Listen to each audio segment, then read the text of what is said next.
দেখুন মিস্টার চ্যাটার্জি, আমাকে না কোর্ট চত্বরে সবাই চলমান ইনস্টিটিউশন বলে, তাই লজিকের ব্যাপারে আপনি এখনো আমার কাছে শিশু।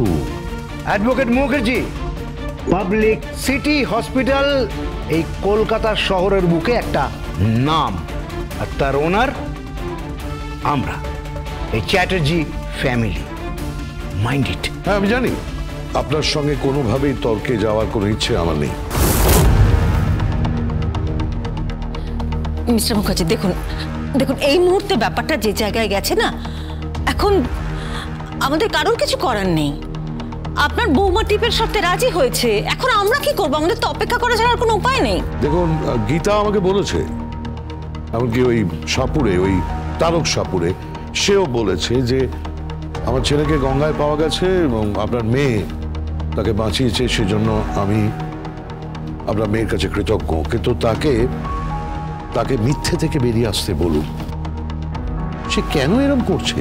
দিভাইয়ের সঙ্গে সঞ্জয়দার বিয়ে হয়েছে, সবার সামনে বিয়ে হয়েছে, আর আপনি বললেই হলো যে সঞ্জয়দা আপনার ছেলে। তাছাড়া সঞ্জয়দা তো কখনো একবারের জন্য স্বীকার করেনি যে ও আপনার ছেলে।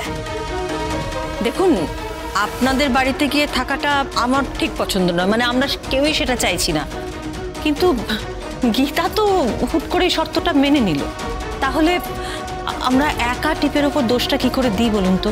না না, দোষ গুণ তার বিচার তো কোর্ট করবে। আমি শুধু এইটুকু এখানে বলতে এসেছি, এইটুকু বলে গেলাম যে আমি আর কয়েকটা দিন দেখবো, তারপরে আমি কোর্টে মুভ করব, এই কেস আমি ফাইল করব।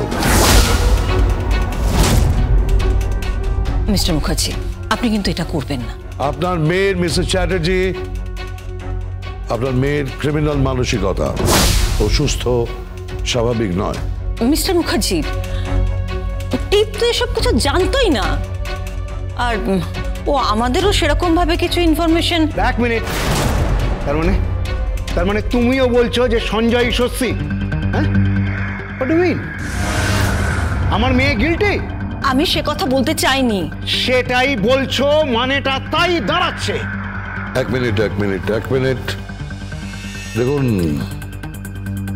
মিসেস চ্যাটার্জি, আমি খুব টেনশনে আছি। আপনার মেয়ে টিপকে বোঝান, নইলে এর পরিণতি ভালো হবে না। আমি সেটা বলতেই এখানে এসেছিলাম। আর হ্যাঁ, যদি আমার বৌমার কোনো ক্ষতি হয় তাহলে কিন্তু আপনাদের মেয়ে টিপকে আমি ছেড়ে কথা বলবো না। And I mean it, Mr. Chatterjee. I mean it, Mr. Monoshij Chatterjee. Gita LLB, সোম থেকে রবি প্রতিদিন বিকেল 5টায় স্টার জলসায় ও জিও হটস্টার।